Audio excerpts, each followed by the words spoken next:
Walang kusa at walang galang ang isang kabataan ngayon. Hello, hello, hello! Hello Philippines! Hello world! Panibagong buhay, panibagong pag-asa. Ito po si Kalabs TV Vlog, ang sa inyo'y bumabati. Chawot! Walang kusa at wala ng galang ang maraming kabataan ngayon. At ito ang 5 dahilan kung bakit.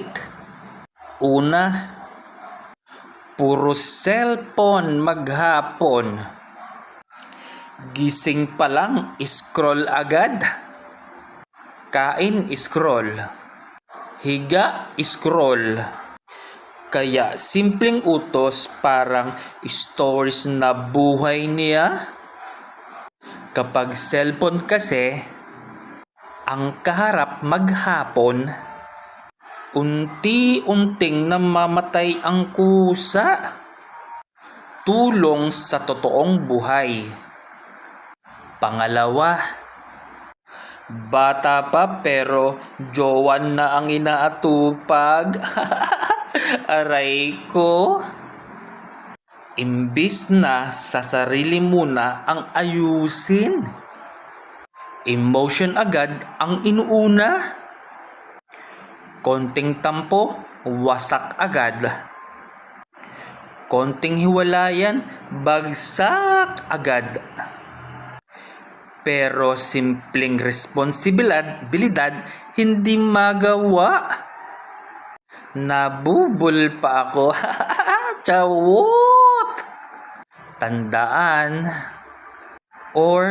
Tandaan nyo guys, kapag love life na ang inuna bago disiplina, maaga talagang gumugulo ang buhay.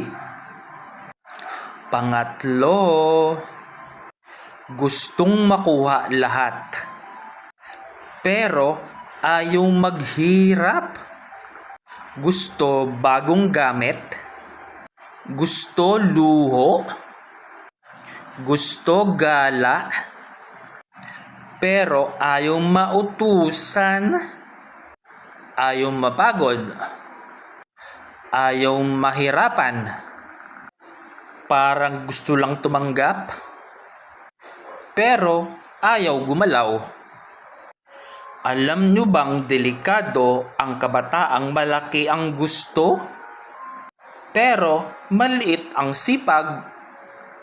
Pang-apat, hindi marunong magpasalamat.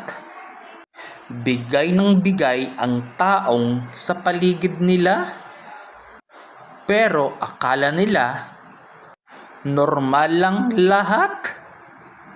Walang thank you, walang appreciation. Pera, obligation na lahat.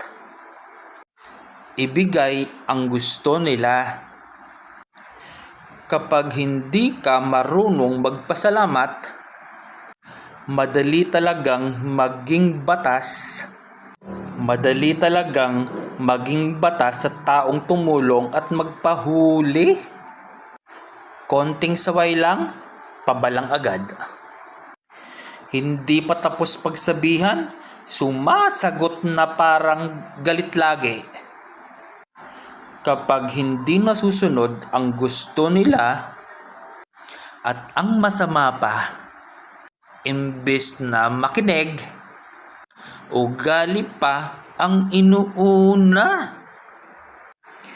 Kaya kung bastos at tamad ang maraming kabataan ngayon, huwag tawaging normal yan. Hindi nakakabilib ang walang kusa. Hindi po kinukulang ang pagiging batas. At lalong hindi strength ang ugali. Gusto lang tumanggap pero ayaw kumilos.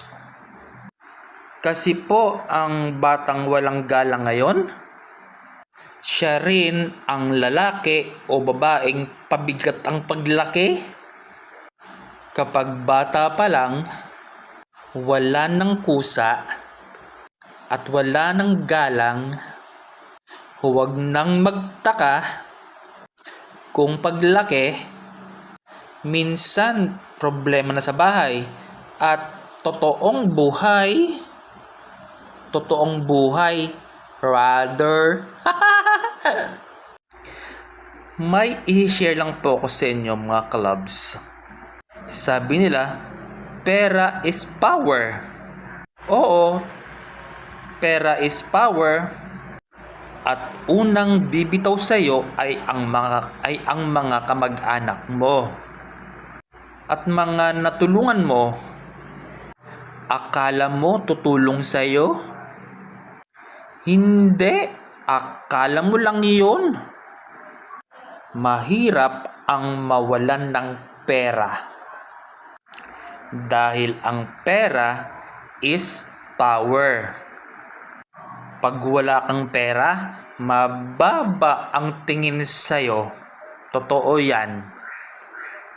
Hanggang dito na lamang po. Bye-bye!